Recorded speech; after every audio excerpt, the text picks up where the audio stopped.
وہ ایمان والے نہیں ہیں، مگر پھر بھی ان کو میرے نبی نے اطالیق مقرر کیا. کہا ایک قیدی کم سے کم 10 مسلمانوں کو لکھنا پڑھنا سکھا دے، وہی اس کا فدیہ ہو جائے گا. آپ ذرا دیکھو. اور میں آگے بتاؤں آپ کو کہ ایجوکیشن کے تعلق سے میرے آقا کتنا فکر مند رہتے تھے. آپ کو بتاؤں نبی پر کیا مصیبتیں نہیں آئیں؟ کیا نبی کے لیے تبلیغ کے لیے دروازہ نہیں روکا گیا؟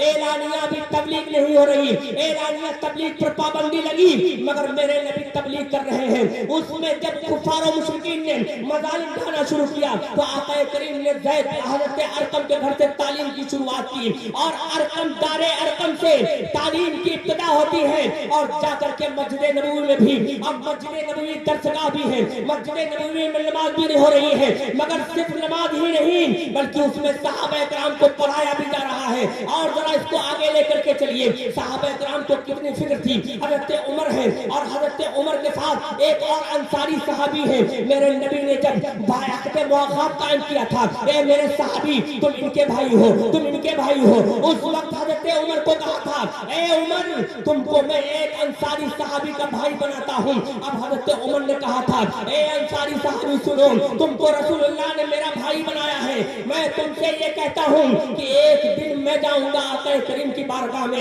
ایک دن میں علم حاصل کروں گا. اس کے بعد کیا ہوگا؟ میں علم حاصل کر کے آؤں گا، اس کے بعد میں تم کو پڑھاؤں گا، اس کے بعد دوسرے دن میں کام کروں گا اور تم علم حاصل کرنے جاؤ گے اور میرے آقا سے جب پڑھ کے آؤ گے وہ تم مجھے پڑھاؤ گے. آپ ذرا بتاؤ آج کیسی آج ہم کیا کر رہے ہیں؟ آج ہمارے پاس ایک بہت بڑی شکایت ہے. اور مسلمانوں سنو، میں آپ کو ایک اور سروے بتاتا ہوں. 2006 کے اندر ایک حکومت ہند نے ایک سروے کرایا تھا. اس سروے کی رپورٹ جو آئی ہے وہ ذرا دیکھیے، وہ دل دہلانے والی رپورٹ ہے. اس سروے میں ایک سیکٹر کمیٹی کی جو رپورٹ پیش آئی ہے اس سروے میں اس میں کیا گیا، اس میں یہ کیا گیا کہ مسلمان کس معاملے میں سب سے زیادہ پیچھے ہیں. تو آپ ذرا دیکھو، غور سے سننا میری بات. 2006 کے اندر حکومت نے سروے کرایا اور اس سروے کے اندر جو بھی خرچہ آیا اور اس کی رپورٹ 403 صفحات میں تیار ہوئی ہے. اب وہ رپورٹ جو آئی ہے وہ ہمارے پڑھنے کے لیے آئی ہے. حکومت کا پیسہ خرچ ہوا ہے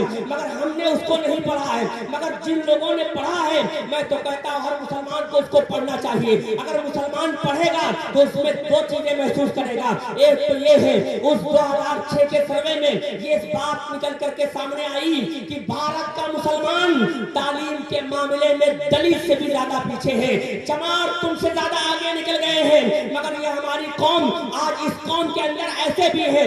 آج ہم کیا رو رہے ہیں؟ آج مسلمان غریب ہیں. غریب کیوں ہیں؟ اس غربت کی وجہ کیا ہے؟ اس غربت کی وجہ یہ ہے کہ مسلمان کے پاس ایجوکیشن نہیں ہے، مسلمان کے پاس تعلیم نہیں ہے. اور تعلیم کہاں سے آئے گی؟ تعلیم اس لیے نہیں ہے کہ وہ غریب ہے اور غریب اس لیے ہے کہ اس کے پاس تعلیم نہیں ہے. اب آپ کو ایک اور بات بتاؤں، ہندوستان کی سرزمین پر آپ رہ رہے ہو، ہندوستان میں کمپٹیشن کا دور ہے. اے لوگوں یہاں ایک اگر جگہ نکلتی ہے، اگر فوج کی جگہ نکلی تو جگہ نکلتی ہے 5000، مگر ہندوستان میں بیٹھنے والے 50,000 لوگ ہیں. تو یہ کمپٹیشن کا دور ہے. اگر آپ ایجوکیشن میں محنت نہیں کرو گے، اگر آپ محنت کر کے آگے نہیں بڑھو گے، کتنے 100 مسلمان بچے پڑھنے کے لیے جاتے ہیں مگر وہ پڑھتے اس 100 میں سے تقریباً 94 بچے ایسے ہیں جو تعلیم حاصل کرتے ہیں مگر ان کی تعلیم جا کر کے ہائی اسکول اور انٹر تک رک جاتی ہے. اس کے بعد ہوتا کیا ہے؟ اب جب اس بچے سے پوچھا جاتا ہے تم نے ہائی اسکول تک کیوں پڑھا ہے، تم نے انٹر تک کیوں پڑھا ہے، تو اس کا جواب بڑا مایوس کن آتا ہے. کہتا ہے مولانا صاحب میں ہائی اسکول پڑھ رہا تھا مگر میرے پاس کچھ اسباب نہیں تھے، میرا باپ بیمار پڑ گیا، پھر مجبوری کی وجہ سے میں نے تعلیم مجھے روکنا پڑا. میں انٹر تک پہنچ گیا مگر مجھے تعلیم کو روکنا